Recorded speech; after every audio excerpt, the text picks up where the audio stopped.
तो इस कहानी में हमें दिखाया गया है कि इस मॉडर्न टाइम में भी विचेस इन्हीं चुड़ैलें पाई जाती हैं। बस उनका रूप इंसानों वाला होता है, यानी वो इंसान जैसी ही बनकर इंसानों के बीच में रहती है। तो शुरुआत में हमें 3 लड़कियां दिखाई जाती हैं जो अच्छी विचेस बनने की पढ़ाई कर रही हैं एक किताब के जरिए। इसके अलावा वो किताब के जरिए काला जादू करने की भी कोशिश करेंगे, मगर वो कामयाब नहीं हो पाती क्योंकि ग्रुप या दायरे में 4 लोग होते हैं आमतौर पर, मगर वो 3 थी और ग्रुप में एक और का होना जरूरी था। मगर इधर वो जगह खाली थी जिसके बगैर उनका ये दायरा मुकम्मल नहीं तो वो काला जादू भी नहीं कर सकती। मतलब कि होती तो वो चुड़ैलें ही है, मगर इसके बावजूद भी काला जादू नहीं कर पा रही थी। यही वजह है कि वो उस आखिरी इंसान को पिछले कई सालों से ढूंढने की कोशिश कर रही है। इसके बाद हम देखते हैं एक लड़की को जिसका नाम लिली होता है, जो कि अपनी मॉम के साथ इसी टाउन में शिफ्ट हो रही थी क्योंकि लिली की मॉम ने इसी टाउन में रहने वाले एक आदमी से शादी कर ली थी, जो जाहिर है अब लिली का सुतीला बाप था। और उसके अपने भी 3 बच्चे थे जो तीनों लड़के ही थे। अब उन सभी को एक अच्छी फैमिली की तरह मिलजुल के रहना था, मगर ये इतना भी आसान नहीं था क्योंकि लिली का बाप भी सुतीला और भाई भी। और तो और उन तीनों लड़कों को भी लिली और उसकी मॉम का यहाँ आना अच्छा नहीं लग रहा था। अब रात के वक्त लिली के कमरे में उसकी मॉम आती है और कहती है कि बेटा तुम कल से स्कूल चली जाओ क्योंकि जाना ही तुम्हारे लिए बेहतर है। जिस पर लिली कहती है मॉम अभी तो हम यहाँ आए हैं तो इतने जल्दी स्कूल, और नए स्कूल में क्या मैं इतने जल्दी दोस्त बना पाऊंगी? जिस पर उसकी मॉम कहती है हाँ क्यों नहीं मेरी बेटी, तुम तो सबसे खास हो और तुम्हारा अलग होना ही तुम्हारी खूबी है, तो तुम्हें कोई भी फिक्र नहीं करनी, बस खुश रहो। अब अगली सुबह लिली अपनी मॉम की बात मानकर स्कूल चली ही जाती है, मगर आज स्कूल में उसका पहला दिन था तो वो थोड़ी सी परेशान लग रही थी। उसका मूड खराब था ही कि तभी उसका खून निकलने लगता है और जब एक लड़का टिमी ये देखता है तो उसका मजाक बनाने लगता है। तब इस बात से शर्मिंदा होकर लिली वॉशरूम में आ जाती है जहाँ वो काफी रो रही थी, जहाँ फिर तभी उसकी मदद करने के लिए वही शुरुआत वाली 3 लड़कियां आती हैं जो काला जादू करने की कोशिश कर रही थी। वो दरअसल लिली की क्लास में पढ़ती थी, वो उसे संभालती है, उसकी मदद करती है, जहाँ अब उनकी दोस्ती हो जाती है। जिसके बाद वो चारों एक साथ खाना खाने के लिए जाने लगती है, मगर रास्ते में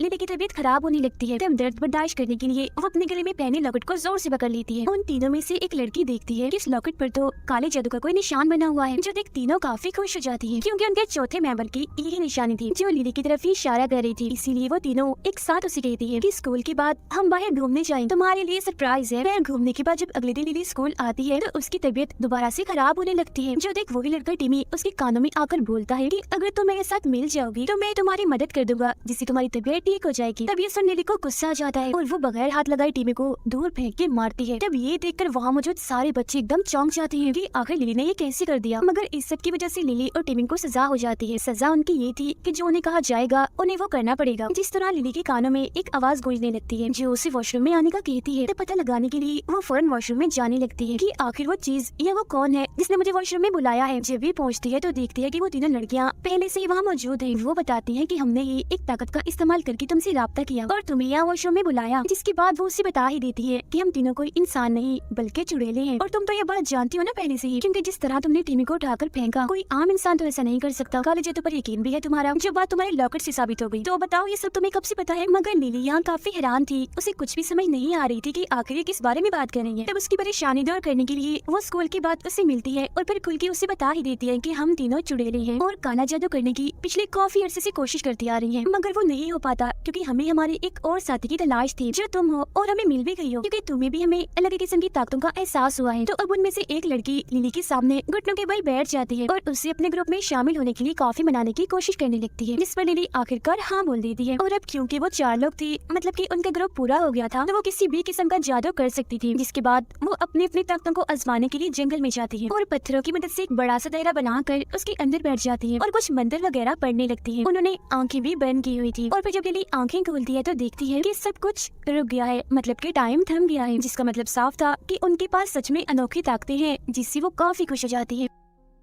फिर वो अपनी किताब में लिखे बहुत सारे काले जादू करने की भी कोशिश करती है, जो कुछ हद तक काम भी करती है। जिसके बाद वो सोचती है कि क्यों ना हम अपने जादू को किसी इंसान पर करें, हमें ये पता चल जाएगा कि ये किसी इंसान पर भी काम करता है या नहीं। तब उनके दिमाग में फौरन टिमी आता है, मतलब कि वो एक बुरा लड़का, कि क्यों ना हम उसे सबक सिखाएं। जिसके बाद उस लड़के के घर जाती है और चुपके से अंदर घुस जाती है। इस वक्त घर खाली था, मतलब कि घर पर कोई भी नहीं था। तो वो सीधा टिमी के कमरे में जाती है और टिमी से जुड़ा हुआ सामान ढूंढने लगती है, मतलब कि उसका बाल, नाखून या उसकी इस्तेमाल की हुई कोई चीज। तब उन्हें वहाँ उसकी इस्तेमाल की हुई एक चीज मिल भी जाती है, तो वो उसे इस्तेमाल करने का सोचती है। वो उसे एक बोतल में डालकर उसमें पानी भरती है और फिर उस पर अपना जादू कर ही देती है। जिसके बाद उस पानी को उसके बेड के आसपास और सिराने पर डाल देती है, क्योंकि उनका मानना था कि अगर हमारे जादू ने काम किया तो अगले ही दिन से टिमी का बर्ताव बिल्कुल बदल जाएगा। मतलब जहाँ अब वो एक बदतमीज लड़का है, वो एक अच्छा इंसान, सबका भला चाहने वाला इंसान बन जाएगा। तभी इसी बीच उन्हें घर में किसी के आने की आवाज सुनाई देती है, जो और कोई नहीं बल्कि टिमी था। इसलिए वो चारों जल्दी से खिड़की से बाहर भाग जाती है। अब अगले दिन क्लास में एक लड़का अजीब सी हरकतें कर रहा था, जिससे वो डरावनी सी आवाजें निकाल रहा था, जो देखकर टीमी उसे ऐसा करने से मना करता है कि क्या तुम ऐसी अजीब आवाजें निकाल रहे हो, दूसरों का ख्याल करो, इससे सबको परेशानी हो रही है। जो देखकर चारों लड़कियां हैरान तो थी ही, मगर खुश भी थी कि आखिरकार हमारा जादू काम कर गया, यानी कि टीमी बुरे से एक अच्छा लड़का बन गया। और फिर इसी दिन टीमी लिली से अपने बर्ताव की माफी भी मांगता है कि आई एम सो सॉरी, मैंने तुम्हें बहुत परेशान किया, मैं शर्मिंदा हूँ काफी, और हमारे घर में एक पार्टी होने वाली है, मुझे उम्मीद है तुम सब उसमें लाजमी आओगे। जहाँ फिर रात में वो चारों जैसे उस पार्टी में पहुंचती है तो वहाँ आई लड़कियाँ उनका मजाक बनाने लगती है, जो देखकर लिली का मूड खराब हो जाता है, इसीलिए वो वॉशरूम में चली जाती है, जहाँ तभी टीमी आता है और उसे समझाता है कि वो बहुत बदतमीज लड़कियां हैं, तुम उनकी बातों पर ध्यान ना दो, ठीक है, और पार्टी एंजॉय करो। इसके बाद वो दोनों भी पार्टी में आकर डांस करने लगती है। टीमी जब लिली का लॉकेट देखता है तो बताता है कि मेरी मॉम ने भी मरने से पहले मुझे एक लॉकेट दिया था, और एक हैरानी वाली बात बताऊं, मेरी मॉम के मरने के बाद मैं अभी भी उनसे राब्ते में हूँ, एक बोर्ड के जरिए मैं उनसे बात करता हूँ, बोर्ड काले जादू के लिए इस्तेमाल किया जाता है। और फिर अगले दिन टीमी भी उनके ग्रुप में शामिल हो जाता है, क्योंकि सच में वो बदल गया था और वो सब अच्छे दोस्त बन गए थे। अब लिली सबको अपने घर बुलाती है एक प्रोजेक्ट पर काम करने के लिए। फिर जब ये सारे लोग लिली के घर पर थे तो तभी वहाँ लिली का सुतेला भाई आता है, और जैसे ही वो टीमी को देखता है उसे काफी गुस्सा आ गया था, इसीलिए वो यहाँ से चला जाता है। जिसके बाद ये पांचों भी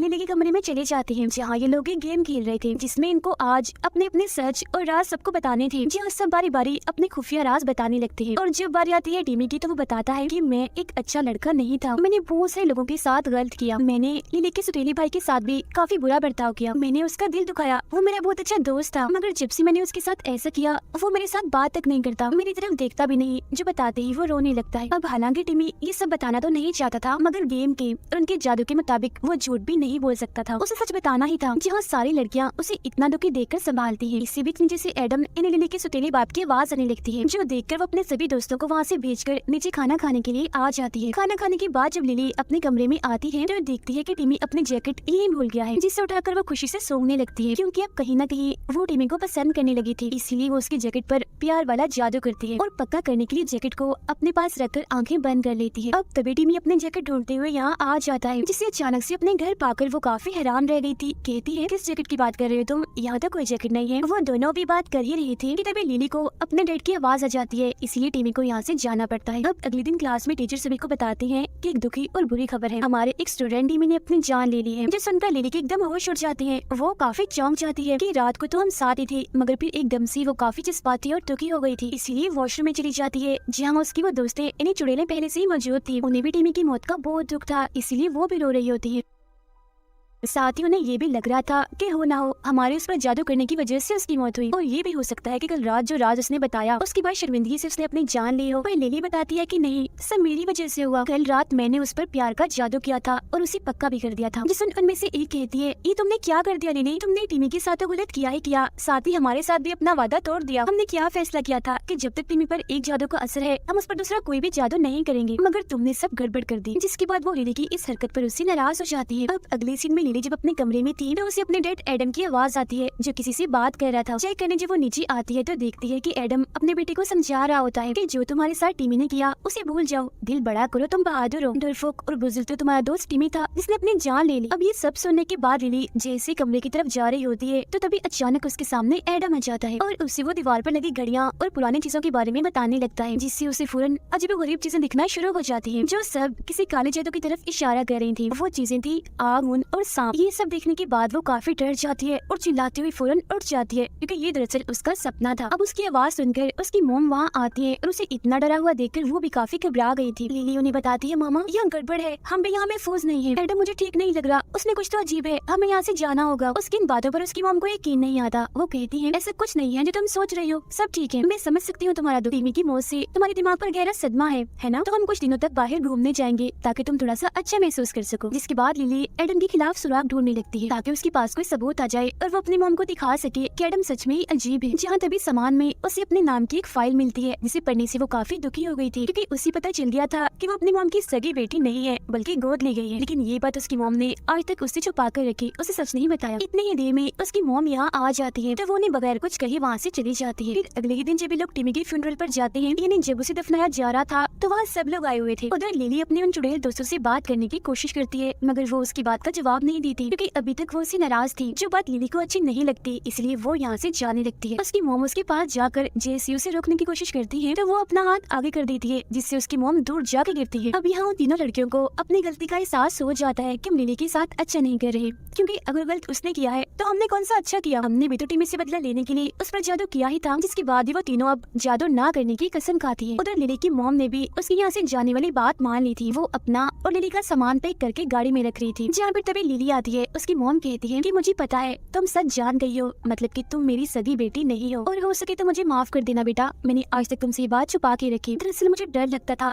कहीं तुम्हारे साथ कुछ गलत ना हो जाए, और अगर तुम्हारे साथ गलत हुआ तो मेरे साथ भी हो जाएगा। यही वजह है कि मैं तुम्हें हमेशा कहती थी कि तुम्हारा अलग होना ही बेहतर है, क्योंकि जब तुम अलग होगी तो गलत सिर्फ तुम्हारे साथ ही होगा। ये सुनकर लिली कहती है सच में सगी माँ सगी ही होती है, तुम मेरी माँ कभी बन ही नहीं सकती, क्योंकि एक सगी माँ कभी भी अपनी बेटी को ऐसे नहीं कहती, मुसीबत में उसे अकेले नहीं छोड़ सकती। और फिर तभी उसकी मोम अपना रूप बदलने लगती है, जो दरअसल और कोई नहीं बल्कि एडम था, जिसकी मोम का रूप लेकर उससे बातें कह रहा था। दरअसल एडम भी कोई आम इंसान नहीं बल्कि एक विच ही था। वो पहले लिली का ध्यान भटकाता है और फिर उसे मुक्का मार के बेहोश कर देता है और पकड़कर उसे जंगल में ले जाता है। उधर वो तीनों चुड़ैलें टीमी से अपने किए की माफी मांगने के लिए काले जादू वाले बोर्ड के जरिए उसे बात करने की कोशिश करती है। तब टीमी उनकी बात का जवाब भी देता है कि मैंने खुद अपनी जान नहीं ली बल्कि एडम ने मुझे मारा है, क्योंकि वो कोई इंसान नहीं है बल्कि विच है, और वो भी काफी खतरनाक वाला। ये जानकर वो तीनों समझ जाती है कि अगर एडम ने टीमी को मार दिया तो वो लिली को भी नहीं छोड़ेगा। इसका मतलब कि लिली की जान खतरे में है। उधर जब लिली को होश आती है तो एडम उसे कहता है अपनी सारी ताकतें मुझे दे दो वरना मैं तुम्हें जान से मार दूंगा, पर वो ऐसा करने से साफ साफ मना कर देती है। और तभी एडम उसका गला दबाकर उसे जान से मारने की कोशिश करता है। यहाँ वो खुद को बचाने के लिए कुछ भी नहीं कर पा रही थी, क्योंकि एडम ने उसे अपने जादुई दायरे में रखा हुआ था, जहाँ उसकी ताकतें काम नहीं कर रही थी। लेकिन फिर तभी अचानक से वक्त रुक जाता है। लिली जैसे पीछे मुड़कर देखती है तो वहाँ उसकी वो तीनों दोस्तें थी जो आखिरकार उसकी मदद करने के लिए यहाँ आ ही गई थी। वो अब तीनों एक साथ अपनी अपनी ताकतों का इस्तेमाल करके एडम को रोकने की कोशिश करती है, मगर रोज की ताकतों के आगे कमजोर थी, ज्यादा देर तक उसे वो नहीं रोक पाती। एडम एक एक करके उठाकर उन्हें अलग अलग फेंक देता है और फिर लिली को जान से मारने के लिए उसकी तरफ बढ़ता है, मगर तभी लिली देखती है कि मेरी दोस्तें अलग अलग 3 जगहों पर गिरी हुई है, तो वो भी चौथी जगह पर जाके गिर जाती है। अब ऐसा करके उनका दायरा मुकम्मल हो गया था, इसीलिए वो अपने अपने मंत्र पढ़ने लगती है, जिसके बाद एडम के चारों तरफ आग का एक दायरा बन जाता है। आग इतनी फैलती जाती है कि उसमें वो जलकर मारा जाता है, जिसके बाद सब कुछ बिल्कुल ठीक हो गया था। और अगले दिन लिली की मोम उसे उसकी असली माँ के पास ले जाने लगती है, क्योंकि असल में उसकी सगी माँ ने उन्हें कहा था कि वो लिली का ख्याल रखे। वजह ये थी कि उनके पास लिली की जान को खतरा था, जहाँ पर आखिरकार वो अपनी सगी मोम से आकर मिलती है। पहली बार अपनी मोम को देखकर वो काफी जज्बाती हो गई थी, साथ ही वो काफी खुश भी थी, और उसकी खुशी के साथ ही ये कहानी इधर ही खत्म हो जाती है।